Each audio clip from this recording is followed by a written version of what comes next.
2013 November 27 തിങ്കളാഴ്ച. അന്ന് വൈകുന്നേരമായപ്പോഴേക്കും TV ചാനലുകളിൽ ഒരു വാർത്ത വന്നു. കൊല്ലം ജില്ലയിലെ ഓയൂരിൽ നിന്ന് 6 വയസ്സുള്ള ഒരു പെൺകുട്ടിയെ കാറിലെത്തിയ ചിലർ തട്ടിക്കൊണ്ടുപോയിരിക്കുന്നു. തീർത്തും വിജനമായ മരുതമൺപള്ളി അമ്പലംകുന്ന് റോഡിൽ വെച്ചാണ് ഈ തട്ടിക്കൊണ്ടുപോകൽ നടന്നത്. വൈകുന്നേരം 4:20 സംഭവം. 9 വയസ്സുകാരനായ മൂത്ത സഹോദരനോടൊപ്പം കുറച്ചപ്പുറത്തുള്ള ഒരു വീട്ടിൽ ട്യൂഷന് പോകുകയായിരുന്നു പൂയപ്പള്ളിക്കടുത്ത് താമസിക്കുന്ന ആ 6 വയസ്സുകാരി. സാധാരണ മുത്തശ്ശനോ മുത്തശ്ശിയുമാണ് കുട്ടികളെ ട്യൂഷന് കൊണ്ടുവിടുന്നത്. എന്നാൽ അവർക്ക് അന്ന് സുഖമില്ലായിരുന്നു. അതുകൊണ്ടാണ് കുട്ടികൾ തനിയെ ട്യൂഷന് പോയത്. റോഡരികിലൂടെ നടന്നു പോകുകയായിരുന്ന കുട്ടികളുടെ അടുത്തേക്ക് ഒരു വെള്ള കാറ് കൊണ്ടുവന്ന് നിർത്തി. കാറിലുണ്ടായിരുന്നവർ ഒരു പേപ്പർ കഷണം ആൺകുട്ടിക്ക് നേരെ നീട്ടി. ഇത് അമ്മച്ചിക്ക് കൊടുക്കണം. പേപ്പർ നീട്ടിയ ആൾ അവനോട് പറഞ്ഞു. എന്നാൽ അവനത് വാങ്ങിയില്ല. ഇതിനിടയിൽ കാറിലിരുന്ന ഒരാൾ 6 വയസ്സുകാരിയുടെ കയ്യിൽ പിടിച്ചു വലിച്ച് അകത്തേക്കിട്ടു. അവളുടെ ചേട്ടൻ തൻ്റെ കയ്യിലുണ്ടായിരുന്ന ഒരു കമ്പ് കൊണ്ട് കാറിനകത്തിരുന്നയാളെ ആഞ്ഞടിച്ചു. അവർ ആൺകുട്ടിയെയും പിടിച്ചു വലിച്ച് അകത്തേക്ക് കയറ്റാൻ ശ്രമിച്ചു. എന്നാൽ ആ ശ്രമം പരാജയപ്പെട്ടു. അവൻ്റെ കയ്യിൽ നിന്ന് പിടിവിടാതെ കാർ മുന്നോട്ടെടുത്തു. കുറച്ചു ദൂരം അവന് വലിച്ചിഴച്ചു. അവന് കാറിനുള്ളിലേക്ക് കയറ്റാൻ കഴിയില്ലെന്ന് മനസ്സിലായതോടെ പിടിവിട്ടു. തൻ്റെ അനിയത്തിയെയും കൊണ്ട് കാർ വേഗത്തിൽ ഓടിച്ചു പോകുന്നത് റോഡിൽ വീണ് അവൻ കണ്ടു. ഒരു സ്കൂട്ടർ യാത്രക്കാരി റോഡിലൂടെ വരുന്നുണ്ടായിരുന്നു. അവർ ഈ കാഴ്ച കണ്ടു. എന്നാൽ അവർ വിചാരിച്ചത് അവൻ കാറിൽ നിന്ന് വീണു എന്നായിരുന്നു. റോഡിൽ വീണുകിടന്ന അവൻ്റെ അടുത്ത് വണ്ടി നിർത്തി അവർ കാര്യം തിരക്കി. അപ്പോഴാണ് താൻ കാറിൽ നിന്ന് വീണതല്ലെന്നും തൻ്റെ അനിയത്തിയെ കാറിലുണ്ടായിരുന്നവർ തട്ടിക്കൊണ്ട് പോയതാണെന്നും അവൻ പറഞ്ഞത്. ഇതിനിടെ അവൻ്റെ കരച്ചിൽ കേട്ട് അടുത്ത വീടുകളിൽ ഉണ്ടായിരുന്ന ചിലരൊക്കെ ഓടിയെത്തി. ഇക്കൂട്ടത്തിൽ ഒരാൾ തൻ്റെ ബൈക്കുമെടുത്ത് പിന്നാലെ പാഞ്ഞെങ്കിലും കാറിനെ കണ്ടെത്താനായില്ല. കാറിനകത്ത് 4 പേരുണ്ടായിരുന്നെന്നും അതിലൊരാൾ സ്ത്രീയായിരുന്നു എന്നുമാണ് അവൻ പറഞ്ഞത്. എല്ലാവരും മാസ്ക് വെച്ചിരുന്നത് കൊണ്ട് അത് പരിചയമുള്ളവരാണോ എന്ന് അവന് തിരിച്ചറിയാനും കഴിഞ്ഞില്ല. സംഭവം കാട്ടുതീ പോലെ പടർന്നു. ആരും പോലീസിലും വിവരമറിയിച്ചു. പൂയപ്പള്ളി പോലീസ് സ്ഥലത്തെത്തി. തട്ടിക്കൊണ്ടുപോയ കുട്ടിയുടെ സഹോദരനോട് കാര്യങ്ങളൊക്കെ ചോദിച്ചറിഞ്ഞു. പോലീസ് അപ്പോൾ തന്നെ വിവരം മറ്റു സ്റ്റേഷനുകളിലേക്ക് കൈമാറി. കുട്ടിയെ തട്ടിക്കൊണ്ടുപോയ കാറ് കേന്ദ്രീകരിച്ചായിരുന്നു ആദ്യം തെരച്ചിൽ നടത്തിയത്. വെള്ള നിറത്തിലുള്ള ഒരു ഹോണ്ട അമേസ് കാറിലാണ് തട്ടിക്കൊണ്ടുപോയവർ എത്തിയത് എന്നായിരുന്നു ആദ്യം പുറത്തു വന്ന വിവരം. പക്ഷെ കാറ് കടന്നു പോകാനിടയുള്ള സ്ഥലങ്ങളിലെ CCTV ക്യാമറകൾ പരിശോധിച്ചപ്പോൾ അതൊരു സ്വിഫ്റ്റ് ഡിസയർ കാറാണെന്ന് തിരിച്ചറിഞ്ഞു. എന്നാൽ ആ കാറിൻ്റെ നമ്പർ വ്യാജമായിരുന്നു. കുട്ടിയെ തട്ടിക്കൊണ്ടുപോയ വിവരമറിഞ്ഞ് കൊല്ലം ജില്ലയിലെ മുഴുവൻ പോലീസ് സംവിധാനങ്ങളും ഉണർന്നു. പോലീസ് ആസ്ഥാനത്ത് പ്രത്യേക കൺട്രോൾ റൂം തുറന്നു. തട്ടിക്കൊണ്ടുപോയ സ്ഥലത്തു നിന്ന് പുനലൂർ തെന്മല വഴി തമിഴ്നാട്ടിലെ തെങ്കാശിയിലേക്ക് പോകാൻ എളുപ്പമാണ്. ഏകദേശം 50-60 കിലോമീറ്റർ വന്നാൽ തിരുവനന്തപുരം പാറശാല വഴി നാഗർകോവിലേക്ക് കടക്കാം. അതുകൊണ്ട് തന്നെ തമിഴ്നാട് അതിർത്തി അടച്ച് പോലീസ് പരിശോധന നടത്തി. തിരുവനന്തപുരം, കൊല്ലം, പത്തനംതിട്ട ജില്ലകളിലും അന്വേഷണം ഊർജിതമാക്കി. സകല വാഹനങ്ങളും പോലീസ് അരിച്ചുപെറുക്കി പരിശോധിച്ചു. ഉൾപ്രദേശങ്ങളിൽ ഊടുവഴികളിൽ പോലീസ് തിരച്ചിൽ നടത്തി. ഓരോ വാഹനങ്ങളും തടഞ്ഞിട്ട് പരിശോധിച്ചു. കുട്ടിയെ ട്രെയിനിലോ ബസ്സിലോ കടത്തിക്കൊണ്ടു പോകാനുള്ള സാധ്യതയുണ്ട്.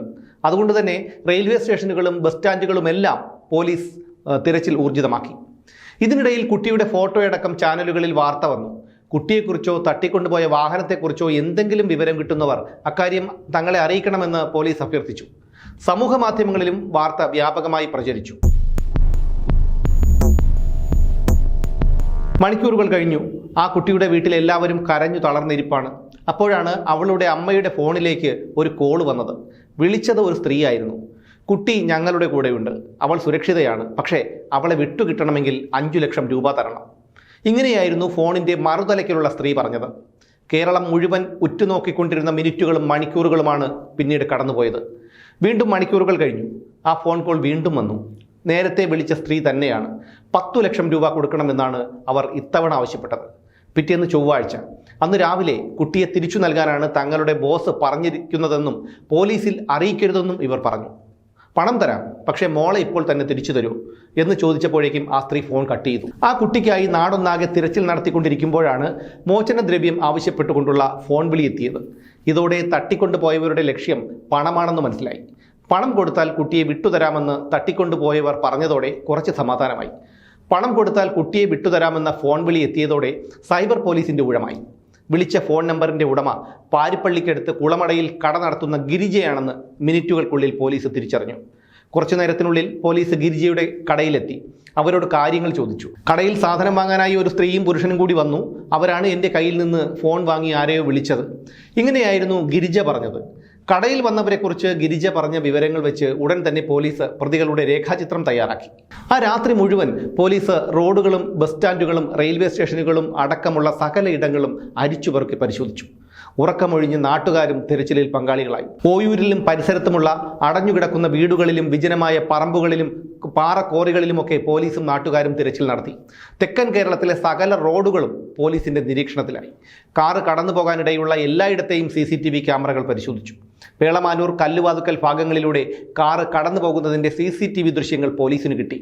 ഇതിനിടയിൽ ഈ സംഭവവുമായി ബന്ധപ്പെട്ട് 3 പേരെ കസ്റ്റഡിയിലെടുത്തു. തിരുവനന്തപുരത്തെ ഒരു കാർ വാഷിംഗ് സെന്റർ കേന്ദ്രീകരിച്ച് നടത്തിയ അന്വേഷണത്തിലാണ് ശ്രീകണ്ഠേശ്വരത്ത് നിന്ന് 2 പേരും ശ്രീകാര്യത്ത് നിന്ന് ഒരാളും പിടിയിലായത്. ഇവരിൽ നിന്ന് 500 രൂപയുടെ 19 നോട്ടുകെട്ടുകളും പിടിച്ചെടുത്തു. എന്നാൽ പ്രാഥമികമായ ചോദ്യം ചെയ്യലിൽ തന്നെ ഇവർക്ക് ഈ സംഭവവുമായി യാതൊരു ബന്ധവുമില്ലെന്ന് പോലീസിന് മനസ്സിലായി. ചൊവ്വാഴ്ച രാവിലെ 11 മണിയോടെ പോലീസിന് ഒരു വിവരം കിട്ടി. കുട്ടിയെ തട്ടിക്കൊണ്ടുപോയ കാറ് കല്ലുവാതുക്കൽ ഭാഗത്തേക്ക് പോയി എന്നായിരുന്നു പോലീസിന് കിട്ടിയ ആ വിവരം. അപ്പോഴേക്കും കുട്ടിയെ തട്ടിക്കൊണ്ടുപോയിട്ട് 18 മണിക്കൂറുകൾ കഴിഞ്ഞിരുന്നു. ഈ വിവരം കിട്ടിയതോടെ കല്ലുവാതുക്കലും പരിസരങ്ങളും കേന്ദ്രീകരിച്ചായി പോലീസിന്റെ അന്വേഷണം. CCTV ദൃശ്യങ്ങൾ അടക്കം പരിശോധിച്ചു. പ്രതികൾ കൊല്ലം ജില്ലയുടെ അതിർത്തിയോട് ചേർന്നുള്ള പ്രദേശങ്ങളിൽ എവിടെയെങ്കിലും ഒളിവിൽ കഴിയുന്നുണ്ടോ എന്നും പോലീസ് സംശയിച്ചു. തിരുവനന്തപുരത്തെയും കൊല്ലത്തെയും ഒക്കെ റെന്റ് കാർ സ്ഥാപനങ്ങളെയും കേന്ദ്രീകരിച്ച് അന്വേഷണം ഊർജിതമാക്കി. ഇതിനിടെ തട്ടിക്കൊണ്ടുപോയവർ കുട്ടിയുമായി കോട്ടയം പുതുവേലിയിൽ എത്തിയെന്ന വിവരം പോലീസിന് കിട്ടി. പുതുവേലി കവലയിലുള്ള ഒരു ബേക്കറിയിൽ 2 പുരുഷന്മാരും ഒരു സ്ത്രീയും ചായ കുടിക്കാനെത്തി. ഇവർക്ക് പോലീസ് പുറത്തുവിട്ട പ്രതികളുടെ രേഖാചിത്രവുമായി സാമ്യമുണ്ടെന്ന് തോന്നിയ കടക്കാരൻ പോലീസിനെ വിവരമറിയിക്കുകയായിരുന്നു. പക്ഷേ CCTV ദൃശ്യങ്ങൾ ഉൾപ്പെടെ പരിശോധിച്ച പോലീസിന് പ്രതികൾ അവരല്ല എന്ന് മനസ്സിലായി. ഇതിനിടയിൽ മറ്റു ചില കാര്യങ്ങൾ കൂടി പുറത്തു വന്നു. ഈ കുട്ടിയെ തട്ടിക്കൊണ്ടുപോകാൻ ആരോ ശ്രമിച്ചിരുന്നു എന്ന കാര്യമാണ് മുമ്പും ശ്രമിച്ചിരുന്നു എന്ന കാര്യമാണ് പുറത്തു വന്നത്. ആ പ്രദേശത്തെ CCTVകൾ പരിശോധിച്ചപ്പോഴാണ് ഇക്കാര്യം മനസ്സിലായത് എന്നാണ് പോലീസ് പറഞ്ഞത്. മലപ്പുറം രജിസ്ട്രേഷനിലുള്ള ഒരു കാറിലെത്തിയവരാണ് തട്ടിക്കൊണ്ടുപോകാൻ ശ്രമിച്ചതത്രേ. അന്ന് കുട്ടിക്കൊപ്പം അവളുടെ മുത്തശ്ശിയും ഉണ്ടായിരുന്നു. അതുകൊണ്ട് തന്നെ ആ ശ്രമം അന്ന് പരാജയപ്പെട്ടു. തങ്ങൾ ട്യൂഷൻ ക്ലാസ്സിന് പോകുമ്പോൾ പലപ്പോഴും ഒരു കാറ് തങ്ങളെ പിന്തുടരുന്നത് കണ്ടിട്ടുണ്ടെന്ന് ഈ കുട്ടിയുടെ ജ്യേഷ്ഠനും പറഞ്ഞു. ഇതോടെ കുട്ടിയുടെ കുടുംബവുമായി അടുപ്പമുള്ള ആരെങ്കിലും ആയിരിക്കും തട്ടിക്കൊണ്ടു പോകലിന് പിന്നിലുള്ളതെന്ന് പോലീസ് സംശയിച്ചു. ഒരാഴ്ച മുൻപ് സംശയാസ്പദമായ രീതിയിൽ വീടിനടുത്ത് ഒരു കാറ് നിർത്തിയിട്ടിരിക്കുന്നത് കണ്ടതായി കുട്ടിയുടെ അമ്മ പോലീസിനെ അറിയിച്ചു. കുട്ടിയുടെ അമ്മയ്ക്കും അച്ഛനും ആരുമായും ശത്രുതയില്ല, ആരെയും സംശയവുമില്ല. ഇതാണ് പോലീസിനെ കൂടുതൽ കുഴക്കിയത്. ഒടുവിൽ പോലീസ് പ്രതികളിലേക്കെത്തി. ഈ തട്ടിക്കൊണ്ടുപോയവർ കുട്ടിക്ക് കാർട്ടൂൺ കാണാൻ ഒരു ലാപ്ടോപ്പ് നൽകിയിരുന്നു. ഈ ലാപ്ടോപ്പിന്റെ IP അഡ്രസ്സും ഈ കുട്ടിയുടെ സഹോദരൻ നൽകിയ സൂചനകളും ഈ പ്രതികൾ പിന്നീട് പിടിയിലായ പ്രതികൾ സഞ്ചരിച്ച ഓട്ടോയുടെ ഡ്രൈവർ നൽകിയ മൊഴികളുമാണ് ഈ പ്രതികളിലേക്ക് എത്താൻ പോലീസിനെ സഹായിച്ചത്. ഒരച്ഛനും അമ്മയും മകളുമായിരുന്നു പ്രതികൾ. ചാത്തന്നൂർ മാമ്പള്ളിക്കുന്നം കവിതരാജിൽ പത്മകുമാറും ഭാര്യ അനിതയും മകൾ അനുപമയും. പ്രതികളുടെ വീട്ടിലെത്തിയപ്പോഴേക്കും അവർ അവിടെ നിന്ന് കടന്നിരുന്നു. ഒരു രാത്രി മുഴുവൻ കേരളം അവളുടെ തിരിച്ചുവരവിനായി കാത്തിരുന്നു. പിറ്റേന്ന് ഉച്ചനേരം, സമയം 1:20, കൊല്ലം നഗരത്തിലെ ആശ്രമം മൈതാനം. പൊള്ളുന്ന ഉച്ചവെയിൽ. ആ വെയിലിൽ ഒരാശ്വാസത്തിനായി തണൽ പറ്റിയിരിക്കുന്ന ചിലർ. അക്കൂട്ടത്തിൽ കൊല്ലം SN കോളേജിൽ പഠിക്കുന്ന 2 പെൺകുട്ടികളും ഉണ്ടായിരുന്നു. സംസാരത്തിനിടയിൽ കുറച്ചപ്പുറത്ത് മാറി 5ഓ 6ഓ വയസ്സ് തോന്നിക്കുന്ന ഒരു കൊച്ചു പെൺകുട്ടി ഇരിക്കുന്നത് അവർ കണ്ടു. അവളുടെ അടുത്ത് വേറെ ആരും ഉണ്ടായിരുന്നില്ല. കുറച്ചു മുമ്പ് മാസ്ക് ധരിച്ച് തല ഷാള് കൊണ്ട് മറച്ച ഒരു സ്ത്രീ ഈ കുട്ടിയെയും കൊണ്ട് നടന്നു വരുന്നത് അവർ കണ്ടിരുന്നു. ഒരു മഞ്ഞ ചുരിദാറായിരുന്നു ആ സ്ത്രീ ധരിച്ചിരുന്നത്. എന്നാൽ ഇപ്പോൾ അവരെ അവിടെയെങ്ങും കാണാനില്ല. ഓയൂരിൽ നിന്ന് ഒരു 6 വയസ്സുകാരിയെ തട്ടിക്കൊണ്ടുപോയ കാര്യം ആ പെൺകുട്ടികളും അറിഞ്ഞിരുന്നു. അവർ ആ പെൺകുഞ്ഞിൻ്റെ അടുത്തെത്തി. അവളോട് പേര് ചോദിച്ചു. അവൾ മറുപടി പറഞ്ഞു. അവളുടെ പേര് അവൾ പറഞ്ഞു. ചാനലുകളിൽ വന്ന മാതാപിതാക്കളുടെ ദൃശ്യങ്ങൾ കാണിച്ചപ്പോൾ അത് തൻ്റെ അച്ഛനമ്മമാരാണെന്ന് അവൾ തിരിച്ചറിഞ്ഞു. അതോടെ പെൺകുട്ടികൾ പോലീസിൽ വിവരം അറിയിച്ചു. ആ 6 വയസ്സുകാരി വല്ലാതെ ക്ഷീണിച്ചിരുന്നു. സ്ഥലത്തേക്ക് പാഞ്ഞെത്തിയ പോലീസ് ആ കുട്ടിയെ കോരിയെടുത്ത് ആശുപത്രിയിലേക്ക് പാഞ്ഞു. പഴുതടച്ചുള്ള പരിശോധന നടത്തിക്കൊണ്ടിരിക്കുമ്പോൾ തന്നെ തിരക്കുള്ള നഗരഭാഗത്ത് കുട്ടിയെ ഉപേക്ഷിച്ചത് പോലീസിന് വല്ലാത്ത നാണക്കേടായി. ആശുപത്രിയിൽ എത്തിച്ച് വൈദ്യപരിശോധന നടത്തിയ അവളെ കൊല്ലം AR ക്യാമ്പിലേക്ക് മാറ്റി. വൈകുന്നേരത്തോടെ അവളെ പിതാവിന് കൈമാറി. കാറിൽ കയറ്റിയ ശേഷം വായ പൊത്തിപ്പിടിച്ച് തന്നെ പിൻസീറ്റിൽ കിടത്തി. പിന്നീട് ഒരു വലിയ വീട്ടിലെത്തിച്ചു. ഭക്ഷണം നൽകി. പിന്നീട് തനിക്ക് കാണാൻ TV-യിൽ കാർട്ടൂൺ വെച്ച് തന്നു. അവരെന്നെ ഉപദ്രവിച്ചിട്ടില്ല. ഇങ്ങനെയാണ് ആ കുട്ടി പോലീസിനോട് പറഞ്ഞത്. പക്ഷെ പ്രതികൾ അപ്പോഴും കാണാമറയത്തായിരുന്നു. എന്നാൽ ഒരുപാട് കാലം ഒളിവിൽ തുടരാൻ അവർക്ക് കഴിഞ്ഞില്ല. ഡിസംബർ 1-ാം തീയതി, സംഭവം നടന്ന 5-ാം ദിവസം, തമിഴ്നാട് അതിർത്തിയായ പുളിയറയിലെ ഒരു റെസ്റ്റോറൻറ്റിൽ നിന്ന് ഭക്ഷണം കഴിച്ചിട്ട് പുറത്തിറങ്ങുമ്പോൾ പ്രതികളായ ചാത്തന്നൂർ മാമ്പള്ളിക്കുന്നം കവിതാലയത്തിൽ പത്മകുമാറും ഭാര്യ അനിതയും മകൾ അനുപമയും പോലീസിന്റെ പിടിയിലായി. അറസ്റ്റിലായ പത്മകുമാർ പോലീസിന് നൽകിയ മൊഴിയിൽ പറഞ്ഞത് തന്റെ മകൾക്ക് നഴ്സിംഗിന് അഡ്മിഷന് വേണ്ടി തട്ടിക്കൊണ്ടുപോയ കുട്ടിയുടെ അച്ഛന് 5 ലക്ഷം രൂപ കൊടുത്തു. അഡ്മിഷൻ കിട്ടിയില്ല. അപ്പോൾ പണം തിരിച്ചു ചോദിച്ചു. അയാൾ പണം തന്നില്ല. കുറേ ദിവസം പിന്നാലെ നടന്നു. എന്നിട്ടും കിട്ടിയില്ല. അതുകൊണ്ടാണ് കുട്ടിയെ തട്ടിക്കൊണ്ടുപോയത് എന്നായിരുന്നു. എന്നാൽ കുട്ടിയുടെ അച്ഛനെ ചോദ്യം ചെയ്തതിൽ നിന്ന് അയാൾക്ക് പത്മകുമാറിനെ മുൻ പരിചയമില്ലെന്നും പത്മകുമാർ കള്ളം പറയുകയായിരുന്നുവെന്നും പോലീസിന് മനസ്സിലായി. പോലീസിനെ തെറ്റിദ്ധരിപ്പിക്കാനായി അയാൾ പറഞ്ഞ ഒരു നുണക്കഥയായിരുന്നു അത്.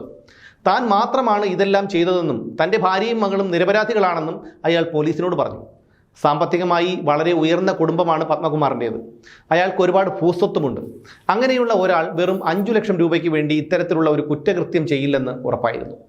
ഓയൂരിലേത് ഒരു ട്രയൽ കിഡ്നാപ്പിംഗ് ആയിരുന്നെന്നും അത് വിജയിച്ചാൽ പല കുട്ടികളെയും തട്ടിക്കൊണ്ടുപോകാൻ തങ്ങൾ പ്ലാൻ ചെയ്തിരുന്നെന്നും പ്രതികൾ പോലീസിന് മൊഴി നൽകി. തട്ടിക്കൊണ്ടുപോകാനുള്ള കുട്ടികളെ കണ്ടെത്താനായി കാറും എടുത്ത് പ്രതികൾ പലയിടങ്ങളിലും കറങ്ങി. ഇങ്ങനെ കറങ്ങി നടക്കുന്നതിനിടയിലാണ് പതിവായി ട്യൂഷന് പോകുന്ന കുട്ടികളെ കണ്ടത്. കട നടത്തുന്ന ഗിരിജയുടെ ഫോണിൽ നിന്ന് തട്ടിക്കൊണ്ടുപോയ കുട്ടിയുടെ അമ്മയെ വിളിച്ചത് അനിതയായിരുന്നു. ഭൂസ്വത്തുക്കളൊക്കെ ഉണ്ടായിരുന്നെങ്കിലും വലിയ സാമ്പത്തിക ബാധ്യത ഈ പത്മകുമാറിനുണ്ടായിരുന്നു. ഓൺലൈൻ ലോൺ ആപ്പുകളിൽ നിന്നടക്കം ഇയാൾ വായ്പ എടുത്തിരുന്നു. ഒരു കടം വീട്ടാൻ വേണ്ടി അമിത പലിശയ്ക്ക് വീണ്ടും വീണ്ടും കടം വാങ്ങിയതാണ് തന്നെ കടക്കിണിയിലാക്കിയതെന്നായിരുന്നു പത്മകുമാർ പറഞ്ഞത്. കുട്ടിയെ തട്ടിക്കൊണ്ടുവന്ന പത്മകുമാറും കുടുംബവും നേരെ വീട്ടിലേക്കാണ് വന്നത്. അനുപമയെയും കുട്ടിയെയും വീട്ടിലിരുത്തിയിട്ട് അയാളും ഭാര്യയും കാറിൽ കല്ലുവാതുക്കലേക്ക് പോയി. KL0 BT 5786 രജിസ്ട്രേഷൻ നമ്പറുള്ള കാറ് അവിടെ പാർക്ക് ചെയ്തിട്ട് ഓട്ടോയിൽ കിഴക്കനയിലെത്തി. അവിടെ നിന്ന് കുട്ടിയുടെ വീട്ടിലേക്ക് ഫോൺ ചെയ്തു. പിന്നീട് മറ്റൊരു ഓട്ടോ വിളിച്ച് വീണ്ടും കല്ലുവാതുക്കലെത്തി. ഈ ഓട്ടോക്കാരനെ പിന്നീട് പോലീസ് കസ്റ്റഡിയിലെടുത്തിരുന്നു. അയാളുടെ മൊഴിയും പത്മകുമാറിന് എതിരെയായിരുന്നു. കുട്ടി മയങ്ങാനായി അവൾക്ക് ഗുളിക നൽകി. പോലീസ് നാനാഭാഗത്തും വല വിരിച്ചതോടെയാണ് കുട്ടിയെ ഉപേക്ഷിക്കാമെന്ന് പ്രതികൾ തീരുമാനിച്ചത്. അങ്ങനെ പത്മകുമാറും അനിതയും കൂടി കുഞ്ഞിനെയും കൊണ്ട് തൻ്റെ KL02AZ 7337 നമ്പറുള്ള കാറിൽ കൊല്ലം ചിന്നക്കടയിലെത്തി. ലിങ്ക് റോഡിൽ ഭാര്യയെയും കുട്ടിയെയും ഇറക്കിവിട്ടിട്ട് അയാൾ ആശ്രാമം മൈതാനത്തെ ജ്യൂസ് കടയ്ക്കടുത്ത് കാത്തുനിന്നു. ലിങ്ക് റോഡിൽ ഇറങ്ങിയ അനിത ഒരു ഓട്ടോയിൽ കുട്ടിയുമായി ആശ്രാമത്തെത്തി. കുട്ടിയെ അവിടെ ഇരുത്തി തിരിച്ചുപോയി. കമ്പ്യൂട്ടർ എഞ്ചിനീയറിംഗിൽ BTech ബിരുദധാരിയായിരുന്നു പത്മകുമാർ. ഇയാളുടെ അച്ഛനും അമ്മയും മോട്ടോർ വാഹന വകുപ്പിൽ ഉദ്യോഗസ്ഥരായിരുന്നു. പഠനത്തിനു ശേഷം ചിലയിടങ്ങളിൽ ഇയാൾ ജോലി ചെയ്തു. പിന്നീട് ചാത്തന്നൂരിൽ സ്വന്തമായി കേബിൾ നെറ്റ്വർക്ക് നടത്തി. കുറേ നാളുകൾക്ക് ശേഷം അത് വിറ്റ് ചാത്തന്നൂർ കുമ്മല്ലൂർ റോഡിൽ വാവാസ് എന്ന പേരിൽ ഒരു ബേക്കറി തുടങ്ങി. ഭാര്യ അനിതയായിരുന്നു ബേക്കറിയിലെ കാര്യങ്ങളൊക്കെ നോക്കി നടത്തിയിരുന്നത്. ചാത്തന്നൂരിൽ 2 നില വീടുണ്ട്. ഒഴുകുപാറ പോളച്ചിറക്കടുത്ത് തെങ്ങുവിളയിൽ ഒരു ഫാം ഹൗസ് ഉണ്ട്. തെങ്കാശിയിൽ എസ്റ്റേറ്റ് ഉള്ളതായും പറയപ്പെടുന്നു. തെങ്കാശിക്കടുത്തുള്ള പുളിയറയിൽ നിന്നാണ് പത്മകുമാറിനെയും കുടുംബത്തെയും പോലീസ് അറസ്റ്റ് ചെയ്തത്. ഒരു കശുവണ്ടി ഫാക്ടറിയിലെ ജീവനക്കാരൻ്റെ മകളായിരുന്നു ഈ അനിത. 18-ാം വയസ്സിൽ പത്മകുമാറിനോടൊപ്പം ഇറങ്ങിപ്പോയി. ഈ വിവാഹത്തിന് അവളുടെ വീട്ടുകാർക്ക് സമ്മതമുണ്ടായിരുന്നില്ല. പിന്നീട് സ്വന്തം അച്ഛൻ മരിച്ചിട്ട് പോലും അവൾ ആ വീട്ടിലേക്ക് വന്നില്ല. ഇതിനിടയിൽ തൻ്റെ സ്വത്ത് തട്ടിയെടുത്തെന്ന ആരോപണവുമായി അനിതയുടെ അമ്മ രംഗത്ത് വന്നു. ഭൂമി തിരിച്ചു ചോദിച്ച തന്നെ മരുമകനായ പത്മകുമാർ ചവിട്ടി വീഴ്ത്തിയെന്നും ചെറുമകളായ അനുപമ കളിയാക്കിയെന്നും അവർ മാധ്യമങ്ങൾക്ക് മുന്നിൽ പറഞ്ഞു. യൂട്യൂബിൽ 4,99,000 സബ്സ്ക്രൈബേഴ്സ് ഉള്ളയാളായിരുന്നു അനുപമ. അതിൽ നിന്നു തന്നെ ലക്ഷങ്ങൾ അവൾക്ക് വരുമാനമുണ്ടായിരുന്നു. ഇൻസ്റ്റഗ്രാമിൽ 14,000 ഫോളോവേഴ്സും സ്വന്തമായി വെബ്സൈറ്റും അനുപമയ്ക്കുണ്ടായിരുന്നു. ഹോളിവുഡ് താരങ്ങളുടെയും സെലിബ്രിറ്റികളുടെയും വൈറൽ വീഡിയോകളുടെ റിയാക്ഷൻ വീഡിയോകളും ഷോർട്സുമായിരുന്നു അവൾ യൂട്യൂബിൽ പോസ്റ്റ് ചെയ്തിരുന്നത്. ഇംഗ്ലീഷിലായിരുന്നു അവതരണം. അതുകൊണ്ട് തന്നെ വിദേശികളടക്കം അവളുടെ ഫോളോവേഴ്സ് ആയിരുന്നു. കിഡ്നാപ്പിംഗ് കേസിൽ പ്രതിയാണെന്നറിഞ്ഞ വിവരം പുറത്തു വന്നതോടെ ഫോളോവേഴ്സിൻ്റെ എണ്ണത്തിൽ കുതിച്ചുകയറ്റമുണ്ടായി. എന്നാൽ പിന്നീട് യൂട്യൂബിൽ നിന്നുള്ള വരുമാനം കുറഞ്ഞെന്നും അതുകൊണ്ടാണ് തട്ടിക്കൊണ്ടുപോകൽ ആസൂത്രണം ചെയ്തത് എന്നും ആരോപണമുണ്ടായിരുന്നു. താനും തൻ്റെ മാതാപിതാക്കളും മൃഗസ്നേഹികളാണെന്നും തെരുവു നായ്ക്കളെ പരിപാലിക്കാനായി സംഭാവന നൽകണമെന്നും വെബ്സൈറ്റിലുണ്ടായിരുന്നു. ജാമ്യത്തിലിറങ്ങിയതിനു ശേഷം ഇക്കഴിഞ്ഞ മാർച്ചിൽ പത്മനാഭസ്വാമി ക്ഷേത്രത്തിന് മുന്നിൽ നിന്ന് ചിത്രീകരിച്ച റീൽസ് അനുപമ ഇൻസ്റ്റാഗ്രാമിൽ പോസ്റ്റ് ചെയ്തിരുന്നു. 2024 ഫെബ്രുവരി 8-ന് 1000 പേജുള്ള കുറ്റപത്രം crime branch DYSP MM Jose Kottarakkara judicial magistrate കോടതിയിൽ സമർപ്പിച്ചു. കുറ്റപത്രത്തിൽ 160ഓളം സാക്ഷികളും 150ഓളം തൊണ്ടി മുതലുകളും ഉണ്ടായിരുന്നു. കടബാധ്യത തീർക്കാനായി 3 പേരും കൂടി ആസൂത്രണം ചെയ്ത് നടപ്പിലാക്കിയ കുറ്റമാണെന്നായിരുന്നു കുറ്റപത്രത്തിൽ പറഞ്ഞിരുന്നത്. ജീവപര്യന്തം മുതൽ വധശിക്ഷ വരെ കിട്ടാവുന്ന കുറ്റങ്ങളായിരുന്നു പ്രതികൾക്ക് മേൽ ചുമത്തിയത്. മരണഭയമുണ്ടാക്കി പണം തട്ടാൻ ശ്രമിച്ചതും മനഃപൂർവ്വമല്ലാത്ത നരഹത്യാശ്രമവും പ്രതികൾക്ക് മേൽ ചുമത്തിയ പ്രധാന കുറ്റങ്ങളായിരുന്നു. കുട്ടിയുടെയും സഹോദരന്റെയും മൊഴിയും CCTV ദൃശ്യങ്ങളും ഫോൺ വിളിയുടെ ശബ്ദരേഖകളും കൈയക്ഷര പരിശോധനാ ഫലവുമായിരുന്നു കേസിലെ പ്രധാന തെളിവുകൾ. കേസിലെ മൂന്നാം പ്രതിയായ അനുപമയ്ക്ക് 2024 ജൂലൈയിൽ ഹൈക്കോടതി ജാമ്യം നൽകി. തനിക്ക് ബംഗളൂരുവിൽ LLBക്ക് പഠിക്കണമെന്നും അതുകൊണ്ട് ജാമ്യം നൽകണമെന്നുമായിരുന്നു അവളുടെ ആവശ്യം. എല്ലാ മാസവും മൂന്നാമത്തെ ശനിയാഴ്ച അന്വേഷണ ഉദ്യോഗസ്ഥന് മുന്നിൽ ഹാജരാകണം, ഇതിനല്ലാതെ മറ്റൊരാവശ്യത്തിനും കൊല്ലം ജില്ലയിൽ പ്രവേശിക്കരുത് എന്നീ കർശന ഉപാധികളോടെയാണ് ജസ്റ്റിസ് CS ഡയസ് സ്ത്രീ എന്ന പരിഗണന നൽകി അനുപമയ്ക്ക് ജാമ്യം നൽകിയത്. ആദ്യം ജാമ്യാപേക്ഷയുമായി ഇവൾ കൊല്ലം അഡീഷണൽ സെഷൻസ് കോടതിയെ സമീപിച്ചിരുന്നു. എന്നാൽ ഇവിടെ ജാമ്യം നിഷേധിച്ചതോടെ അനുപമ ഹൈക്കോടതിയിലെത്തുകയായിരുന്നു. സെപ്റ്റംബറിൽ രണ്ടാം പ്രതിയായ അനിതയ്ക്കും സ്ത്രീ എന്ന പരിഗണന നൽകി ഹൈക്കോടതി ജാമ്യം കൊടുത്തു. പുരുഷനായതിനാൽ പത്മകുമാർ ഇപ്പോഴും ജയിലിലാണ്. കേസിന്റെ വിചാരണ തുടങ്ങിയിട്ടില്ല.